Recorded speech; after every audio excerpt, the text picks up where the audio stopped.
a little bit of a flick through the French newspapers now. Carl Brown's with us here on set. Some disturbing news from Algeria. This is in L'Humanité today. That's right, in the north of Algeria. A story about a 36-year-old man who was surprised by the police. He was breaking his fast very briefly, had a bit of water, a bit of bread, and police stormed in. He was apparently beaten, according to L'Humanité, and detained for several hours, and he was warned that it would be a much longer detention if he were to keep that up.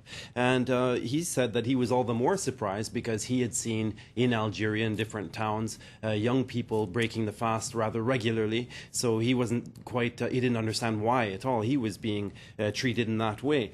But as I say, it was L'Humanité reports this case as it's not at all isolated. They said that there have been reports of other people being detained, questioned for breaking the fast. And fasting also causing controversy here in France. Yes, Le Figaro, we can see the front page there, but it's a story inside about the fasting controversy caused in France when a couple of minders at camps, a couple of camp leaders, were suspended for fasting during Ramadan. So in this case, they were got in trouble for fasting because they were seen to have been putting in jeopardy the safety, the health and safety of the young people, the children that they were in charge of, because they were seen to be, a possible threat if they were to faint or to lack energy or to run into trouble as a result of a lack of food or water. Now, what happened, of course, this is in Gennevilliers. It's a little camp vacation spot just north of Paris. What happened was they were suspended as a result of this because they had a breakfast with one of the regional managers. The regional manager noticed that they weren't eating at all, asked them about it, and they said they're fasting for Ramadan, obviously,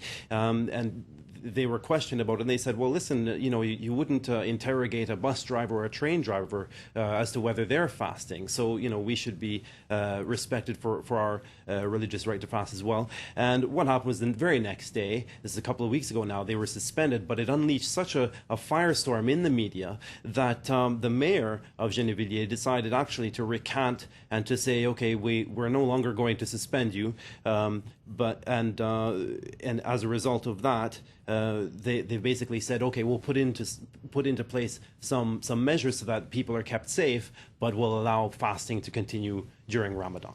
Okay, we're talking of summer holiday camps. It's almost summertime for the government.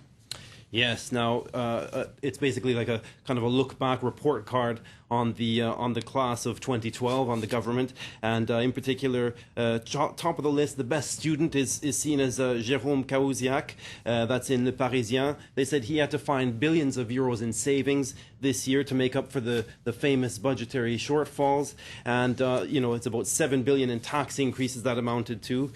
So Le Parisien kind of measures that up, saying, well, whatever you think about the justice or not of the actual rise in taxes, it was pretty impressive to come up with those kinds of measures in just a matter of weeks, really. We have to remember it's only been 11 weeks in power, this government.